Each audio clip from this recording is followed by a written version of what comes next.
భరద్వాజ గారు ఇప్పుడు ఒక ఇంట్రెస్టింగ్ ఎలిమెంట్ ఒకటి రన్ అవుతుంది అవును. ఫిల్మ్ సర్కిల్స్లో. మైసాబా అని చెప్పేసి సోనీ లీవ్లో సిరీస్ వచ్చింది. అవును, వెబ్ సిరీస్. ఆ క్యారెక్టర్లేమో చంద్రబాబు నాయుడు అండ్ రాజశేఖర్ రెడ్డి ఇద్దరు క్యారెక్టర్లు కలిపి ఫ్రెండ్షిప్ ఇది అది ఇది అని చెప్పేసి ఇది నడుస్తుంది బయట. ఆయనేమో కాదంటాడు. రాజకీయ సంబంధించినటువంటి ఒక వెబ్ సిరీస్. అవును, చూసారు అది? చూశానండి. అంటే నాయుడు వర్సెస్ రెడ్డి అని 2 క్యారెక్టర్స్ తీసుకుని మైసభ అనేటువంటి ఓ టైటిల్తో వెబ్ సిరీస్ చేశాడు ఆయన. దేవకట్ట పొలిటికల్ ఏరియాలో స్ట్రాంగ్, అంటే చాలా బలమైన అభిప్రాయాలు కలిగినటువంటి ఓ డైరెక్టర్. ఆ విషయం రిపబ్లిక్ సినిమాలోనూ మనకు అర్థమైంది, అంతకుముందు వచ్చినటువంటి ప్రస్థానంలోనూ మనకు అర్థమైంది. అవును. అలాగే ఆయన విజయవాడ రాజకీయాల నేపథ్యంలో తీసినటువంటి సినిమా ఒకటి ఉంది నాగ చైతన్యతో. అవును. ఆ సినిమాలో కూడా ఆయన పొలిటికల్, ఆటోనగర్ సూర్యలో కూడా ఆయన పొలిటికల్ ఏరియాలోనే నడిపాడు కథని. కాకపోతే ఆ సినిమాకి రకరకాల సమస్యలు వచ్చి అది ఆడియన్స్ని ఆకట్టుకోవాల్సినంతగా ఆకట్టుకోలేకపోయింది.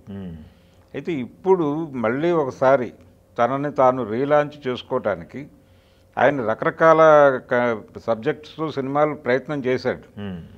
కానీ ఇప్పుడు ఈ వెబ్ సిరీస్తో ఆయన విపరీతంగా ఆడియన్స్ని గ్రాబ్ చేస్తున్నాడు. అటెన్షన్ గ్రాబ్ అయిపోయింది, చాలామంది చూస్తున్నారు. అవును, చూస్తున్నారు, చర్చించుకుంటున్నారు ఏం జరిగింది అని. అంటే 78 ఎన్నికలు అనేవి నిజంగానే ఆంధ్రప్రదేశ్ చరిత్రలోను భారతీయ చరిత్రలో కూడా ఒక సంచలనాత్మకమైనటువంటి ఎన్నికలు అవి. ఎందుకంటే 77లో కాంగ్రెస్ పార్టీ ఓడిపోయి జనతా పార్టీ గెలిచింది. జనతా పార్టీ గెలిచి కాంగ్రెస్ పార్టీ ఓడిపోవడంతో ఆ ఓటమి బాధ్యత ఇందిరాగాంధీ వహించాలి అని బ్రహ్మానందరెడ్డి గారు అని, ఇందిరాగాంధీ గారు ఆవిడ అరెస్ట్ అవటము, ఈ నేపథ్యంలో ఆవిడ పార్టీ నుంచి సస్పెండ్ చేశాడు ఆయన. ఈ సస్పెన్షన్ నేపథ్యంలో ఆవిడ బయటకు వెళ్ళిపోయి కాంగ్రెస్ అని ఆవిడ విడిగా ఓ పార్టీ పెట్టేసుకుంది. ఈ 2 పార్టీల పరిస్థితి ఏమిటి అనటానికి ఇమ్మీడియట్గా 78లో ఆంధ్రప్రదేశ్ అసెంబ్లీకి ఎన్నికలు జరిగినాయి. ఆంధ్రప్రదేశ్ అసెంబ్లీ ఎన్నికలు దేశ భవిష్యత్తు ఎలా ఉండబోతోందో చెప్పినాయి. ఆ 78 ఎన్నికల్లో 2 పార్టీలు పోటీ పడ్డాయి. ఒకటి రెడ్డి కాంగ్రెస్, ఒకటి ఇందిరా కాంగ్రెస్. ఆ 2 పోటీ పడి ఇందిరా కాంగ్రెస్ గెలిచింది. ఆ గెలిచిన సందర్భంలో 2 పార్టీల నుంచి దాదాపుగా అనేక మంది కొత్త ఎమ్మెల్యేలు వచ్చినటువంటి సందర్భం అది. అప్పటి వరకు ఉన్నటువంటి పాత తరం పోయింది. ఆంధ్రప్రదేశ్ రాజకీయాలు, ఉమ్మడి ఆంధ్రప్రదేశ్ రాజకీయాల్లోకి కొత్త తరం ప్రవేశించిన ఎన్నిక కూడా అదే. అలా దానికి ఒక రకరకాల ఇవి ఉన్నాయి, ప్రత్యేకతలు ఉన్నాయి 78 ఎన్నికలకి. ఆ ఎన్నికలలో రెడ్డి కాంగ్రెస్ నుంచి వైఎస్ రాజశేఖర రెడ్డి గారు మొదటిసారిగా అసెంబ్లీలో కాలు పెట్టాడు ఆయన. ఇందిరా కాంగ్రెస్ నుంచి గెలిచి, అంటే హస్తం కాంగ్రెసు, ఆవుదూడ కాంగ్రెస్, ఆ రెండింటి మధ్య పోటీ ఆ రోజున. ఆవుదూడ కాంగ్రెస్ నుంచి వైఎస్ రాజశేఖర రెడ్డి అసెంబ్లీలోకి ప్రవేశిస్తే హస్తం కాంగ్రెస్ నుంచి చంద్రబాబు నాయుడు గారు ప్రవేశించాడు. రాజశేఖర రెడ్డికి ఒక నేపథ్యం ఉంది. ఆ నేపథ్యం ఏమిటంటే ఆయన తండ్రి గారు అప్పటికే ఆ ప్రాంతంలో ఆయన ఒక పాపులారిటీ సంపాదించుకున్నాడు రకరకాలుగా. ఫ్యాక్షనిస్ట్గా కావచ్చు, లేకపోతే ఇతరత్ర రకరకాల ఏరియాల్లో పొలిటికల్గా ఒక ఎదుగుదల కోసం చాలా యాస్పిరేషన్స్తో చూస్తున్నటువంటి ఒక ఫ్యామిలీ నుంచి రాజశేఖర రెడ్డి వచ్చాడు. కాబట్టి వాళ్ళకి ఆ మోటో ఉంది. ఆ మోటోలో భాగంగా ఆయన వైద్యం చదువుకున్నప్పటికీ రాజకీయాల్లోకి వచ్చాడు. రూపాయి డాక్టర్గా ఆయన ట్రీట్మెంట్ చేసింది కూడా ఆ ఉద్దేశంతోనే. ఈ ప్రయాణం అక్కడ మొదలై 78లో ఆయన శాసనసభలో కాలు పెట్టాడు. అదే టైంలో చంద్రబాబు నాయుడు నేపథ్యం ఏంటంటే ఏమీ లేనటువంటి నేపథ్యం నుంచి వచ్చాడు ఆయన. యూనివర్సిటీలో చదువుకుంటూ ఎన్జీ రంగా వ్యవసాయ సిద్ధాంతాల మీద అధ్యయనం చేస్తూ ఆయన రాజకీయాల్లోకి వచ్చాడు. ఈ నేపథ్యం ఆయన మొదటి నుంచి కూడా ఆయనకి వెనకాల స్నేహితులు, ఇతర పెద్దలు ఆయన్ని నిలబెట్టి నడిపించినటువంటి సందర్భంలోనే రాజకీయాల్లోకి వచ్చాడు. వైఎస్ అలా కాదు, గోల్డెన్ స్పూన్తో వచ్చినట్టుగానే భావించాలి ఆయన్ని. ఇలా మొదలైనటువంటి సందర్భంలో వైఎస్ రాజశేఖర రెడ్డికి రాజకీయాల్లోకి ఎంటర్ అవ్వగానే సీఎం అవ్వాలనేటువంటి ఒక ప్రోగ్రాం ఉంది.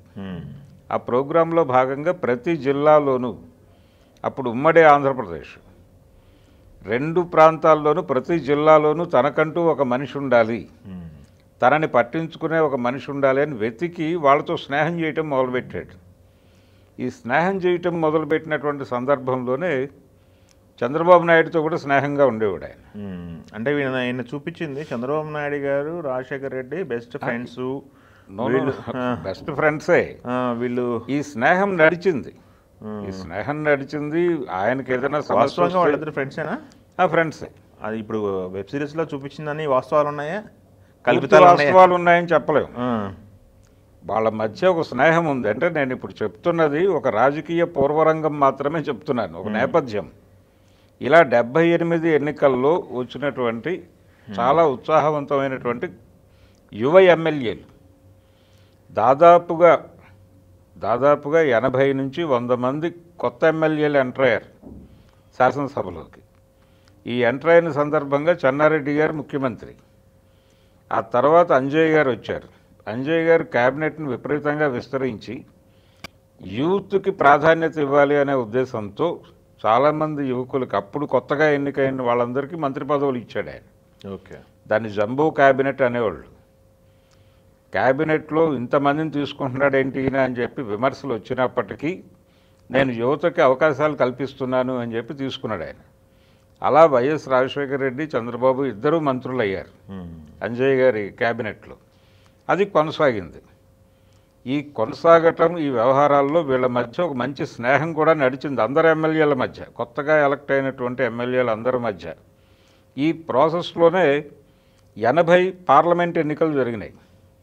80 పార్లమెంట్ ఎన్నికల్లో జాతీయ స్థాయిలో మళ్ళీ కాంగ్రెస్ అయి గెలిచింది. గెలిచిన తర్వాత ఈ ఆవుదూడ కాంగ్రెస్ దానిలో మెర్జ్ అయిపోయింది. ఈ మెర్జ్ అయిపోయిన తర్వాత అంజయ్య గారి క్యాబినెట్లో వైఎస్కి వీళ్ళందరికీ పదవులు వచ్చినాయి. ఇలా ఒక విచిత్రమైన రాజకీయ ప్రయాణానికి అంకురార్పణ చేసినటువంటి ఎన్నికలుగా 78 ఎన్నికలు ఒక నేపథ్యం. ఈ నేపథ్యాన్ని తీసుకుని అంతకు ముందు ఎప్పుడూ ఎమ్మెల్యేల మధ్య లేనంత సయోధ్య, ఫ్రెండ్షిప్ 78లో గెలిచిన యూత్ యంగ్ ఎమ్మెల్యేల మధ్య నడిచింది.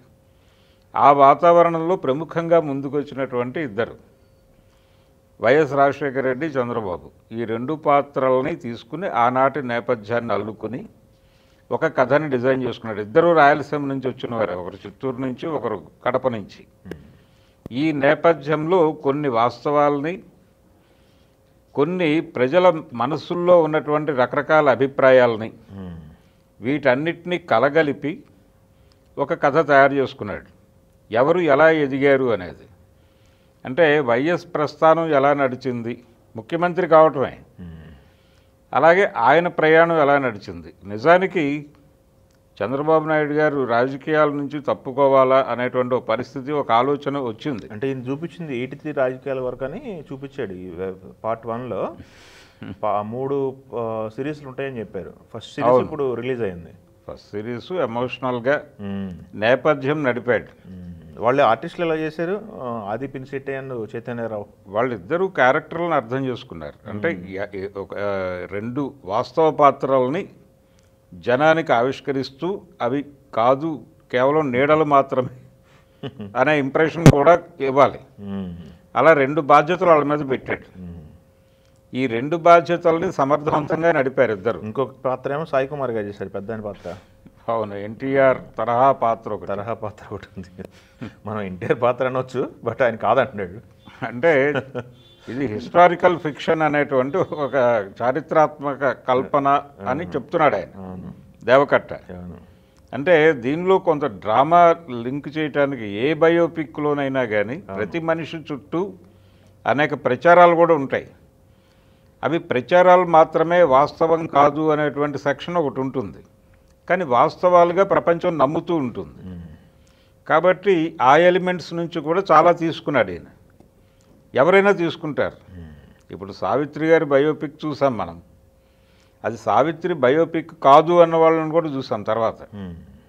చూసి దానిలో అనేక కల్పనలు ఉన్నాయి అని చెప్పారు. వాస్తవ సంఘటనలని దగ్గరగా తీసుకెళ్లారు తప్ప, దగ్గరగా తీసుకెళ్ళటం ఒకటే కాదు, ఆవిడ చుట్టూ ఉన్నటువంటి ప్రచారం ఒకటి ఉంటుంది.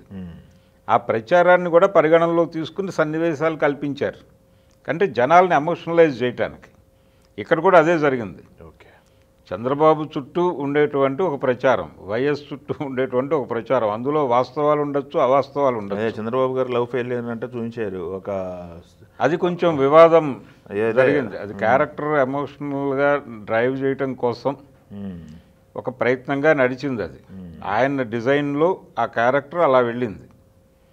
కానీ దాన్ని వాస్తవంగా చంద్రబాబు నాయుడుకి ఆపాదించేసుకుంటే ప్రమాదం. ఆపాదించుకుని ఆల్రెడీ ఒక కాంట్రవర్సీ నడుస్తోంది దాని మీద. ఈ కాంట్రవర్సీ నేపథ్యంలో ఈ వెబ్ సిరీస్ మరింత ప్రాముఖ్యత సంతరించుకుని మరికొంతమంది చూసేస్తున్నారు ఇప్పుడు. టోటల్గా అది అక్కడి నుంచి మొదలుపెట్టి రెస్పాన్స్ అయితే బాగుందిలేండి. రెస్పాన్స్ బాగుంది, పెర్ఫార్మెన్సెస్ బాగున్నాయి, టేకింగ్ బాగుంది. అలాగే ఆయన తనలో అంటే దేవకట్టలో ఆయన ప్రమోషనల్ ఇంటర్వ్యూస్లో కూడా చాలా క్లియర్గా చెప్పడం ఒకటే కాకుండా ఒక అద్భుతమైనటువంటి కంటెంట్ని నేను చేశాను అనేటువంటి ఒక సంతృప్తి కనిపించింది. అది దానిలో కూడా ఉంది ఆ విషయం. అంటే ఇంతకుముందు ఆయన చేసిన సినిమాల కంటే కూడా ఇది చాలా మెచ్యూర్డ్గా కనిపించింది.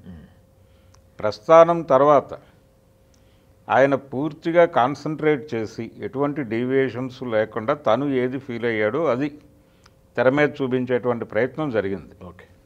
అందుకని ఆ నేపథ్యం అంటే మనకు తెలుగులో ప్రాపర్ పొలిటికల్ మూవీ అనేది లేదు. కొన్ని ప్రయత్నాలు జరిగినాయి. ఇప్పుడు ఎన్టీ రామారావు గారితో చేసినటువంటి కథానాయకుడు, ఆ సినిమాల్లో కొంత రాజకీయ వాతావరణము, ఎన్నికలు, ఆ వ్యవహారం నడుస్తుంది. అక్కడ కూడా డ్రామా చేశారు. అయితే ఇందులో 2 వాస్తవ పాత్రలుగా కనిపించేటువంటి క్యారెక్టర్స్ మాత్రమే కాకుండా ఆ ఎరాలో నడిచినటువంటి చాలా క్యారెక్టర్లు కనిపిస్తాయి. అవును. అంజయ్ గారి క్యారెక్టరు అన్నీ పైటాల రవి దగ్గర నుంచి లేకపోతే వంగవీటి దగ్గర నుంచి అన్ని క్యారెక్టర్లు కూడా అంటే ఈయన తను ముఖ్యమంత్రి కావాలి అనేటువంటి కార్యక్రమంలో భాగంగా రాష్ట్రం అంతా కూడా ప్రతి జిల్లాలోనూ తనతో కలిసి ట్రావెల్ అయ్యేటువంటి వాళ్ళని వెతుక్కుంటూ ఒక సెర్చ్ ప్రోగ్రాం పెట్టాడు. అందులో దొరికినటువంటి ఒక ఎలిమెంటు వంగవీటి రంగ, ఆయనతో స్నేహం నడిచింది. ఇవన్నీ ఉంటాయి దానిలో. అదే అయితే దేన్ని కూడా ఆ వాస్తవ పాత్రతో చెప్పడైన చెప్పకుండా ప్రయాణాన్ని చేసుకుంటూ గుంటూరు జిల్లాలో 2, ఇప్పుడు తూర్పుగోదావరి జిల్లాలో జక్కంపూడి రామ్మోహన్ రావు గారు, ఇలా ప్రతి ఏరియాలోనూ ఒక ఎలిమెంట్, తన కోసం ఆలోచించేటువంటి ఒక ఎలిమెంట్తో స్నేహం చేయటం, ఈ వాతావరణం ఆయింది. ఈయనకి అలాంటి స్కీమ్ లేదు. ఈయన ఒక ఆర్గానిక్గా వెళదాము అనేటువంటి ఒక ప్రయత్నంలో ఒక కలిసి వచ్చినటువంటి సందర్భం, ఆ పరిస్థితుల వలన తను ఎదుగుతూ వచ్చాడు. అంతే తప్ప తను ప్రయత్నపూర్వకంగా చేసింది కాదు.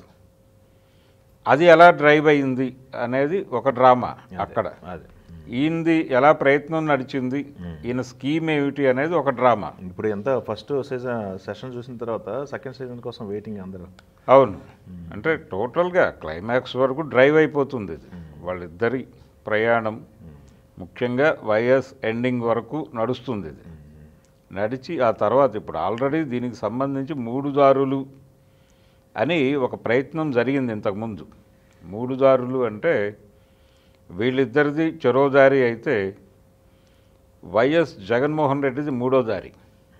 ఆ 3వ దారి అనే ఉద్దేశంతో ఒక బిగ్గర్ ఏరియాలో ఒక ప్రాజెక్ట్ ఒకటి డిజైన్ అయ్యి చివరికి అవన్నీ తగ్గించి ఈ 2 పాయల మీద కాన్సన్ట్రేషన్ పెట్టి వెళ్ళే ఈ ప్రయాణం చాలా కాలంగా చేస్తున్నాడు ఆయన. ఓకే. ఈ స్క్రిప్ట్ ఈ రోజున మనకి తెర మీద కనిపిస్తోంది, కానీ దీనికోసం చాలా కసరత్తు చేశాడు ఆయన చాలా కాలంగా. చాలామందిని వాళ్ళిద్దరి మీద అభిప్రాయాలు చెప్పండి అని అడిగి, వాళ్ళు చెప్పిన అభిప్రాయాల్లో కూడా వాస్తవాలు అవాస్తవాలు మిక్స్ అయ్యే ఉంటాయి. వాటన్నిటినీ తీసుకున్నాడు ఆయన. అంటే ఒక సన్నివేశం ఉంది చాలామంది స్మృతిపథంలో.